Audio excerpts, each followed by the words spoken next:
एक ज़माना था नोकिया का, रिमेंबरिंग द अनब्रेकेबल। याद है आपका पहला फोन? ज्यादा चांस है कि वो नोकिया ही था। पत्थर जैसा स्ट्रॉन्ग नोकिया 3310 तो ऐसे था जैसे टूटेगा ही नहीं। बैटरी दिनों तक चलती थी, घंटों नहीं। और स्नेक गेम कौन भूल सकता है? सिंपल, रिलायबल, इन फोन्स ने हम सबको कनेक्ट किया जैसे पहले कभी नहीं हुआ था। वो सिंपल टाइम था। तब तो नोकिया का रश था मोबाइल की दुनिया में। फिनलैंड से फिजी तक सबको नोकिया का रिंगटोन पता था। हर नया मॉडल आने का सब बेसब्री से इंतजार करते थे।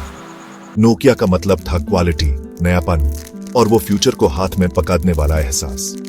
लेकिन हर केबीसी एपिसोड की तरह इस कहानी में भी एक ट्विस्ट है। मोबाइल फोन की दुनिया बदलने वाली थी और हमारा हीरो नोकिया अपने सबसे बड़े चैलेंज के सामने था। सवाल यह है, क्या वो बदल पाएगा? क्या वो बच पाएगा? देखते रहिए। आज सुबह जब मैं उठा, the dawn of Nokia's dominance. Nokia हमेशा से फोन्स नहीं बनाता था। उनकी कहानी शुरू हुई बहुत पहले, 1865 में फिनलैंड में। पहले वो पेपर बनाते थे, फिर रबर, फिर केबल्स, अनहोन टीवी भी बनाए। लेकिन मोबाइल फोन्स में ही नोकिया को असली पहचान मिली। 1990s में उन्होंने एक बड़ा डिसीजन लिया, सिर्फ मोबाइल पर फोकस करो। और क्या ही डिसीजन था। नोकिया के फोन्स स्टाइल और नई टेक्नोलॉजी के नाम से जाने जाने लगे। वो पहले थे जिन्होंने एसएमएस, कलरफुल डिस्प्लेज और मोबाइल गेमिंग जैसे फीचर्स दिए। याद है नोकिया एंगेज? अपने टाइम से आगे। नोकिया की सफलता सिर्फ टेक्नोलॉजी की वजह से नहीं थी, वो लोगों को समझ पाते थे।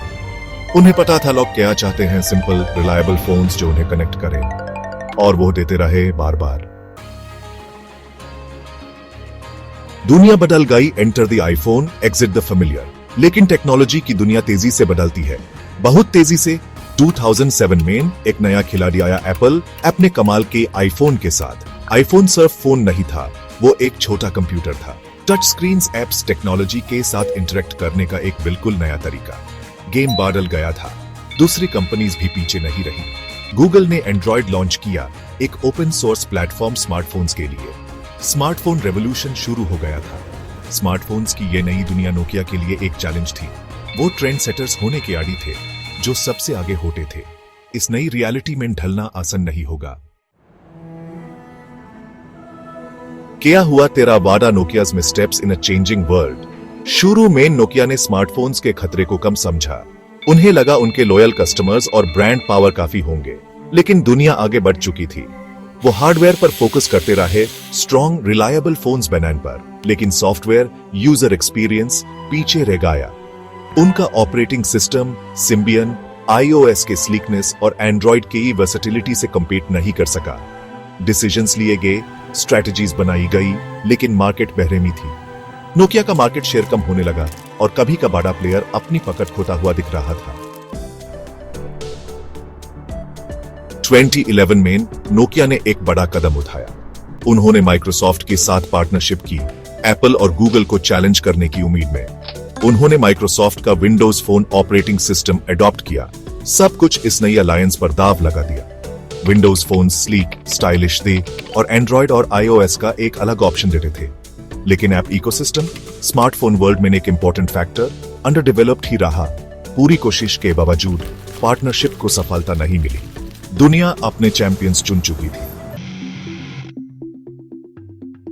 Section 6, Agnipath, navigating a new path with 5G। लेकिन नोकिया एक सच्चे सर्वाइवर की तरह हार नहीं मानी। उन्हें समझ आ गया कि उन्हें खुद को बदलना होगा, सफलता का नया रास्ता ढूंढना होगा।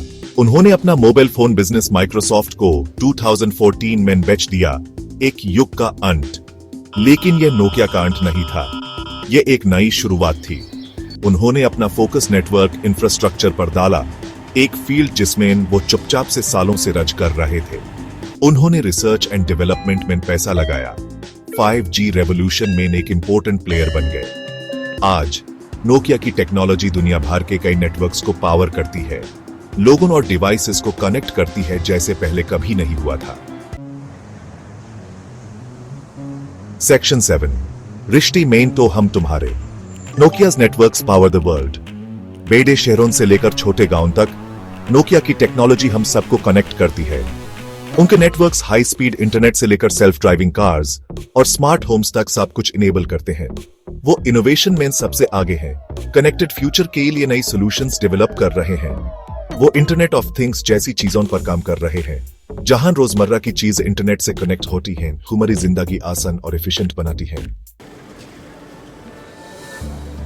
सेक्शन 8, कभी खुशी कभी गम, लेसन्स लर्नड, रेजिलियंस फाउंड।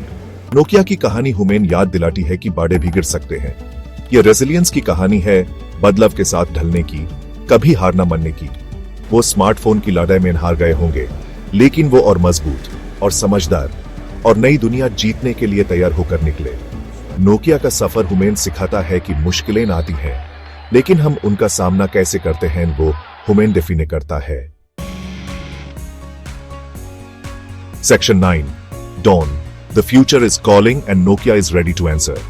आज नोकिया पहले जैसा हाउसहोल्ड नेम नहीं रहा होगा। हो सकता है आपकी पॉकेट में नोकिया का फोन ना हो, लेकिन उनकी टेक्नोलॉजी हमारे आसपास है, चप-चप से हमारी कनेक्टेड दुनिया को पावर कर रही है। नोकिया की कहानी अभी खत्म नहीं हुई है।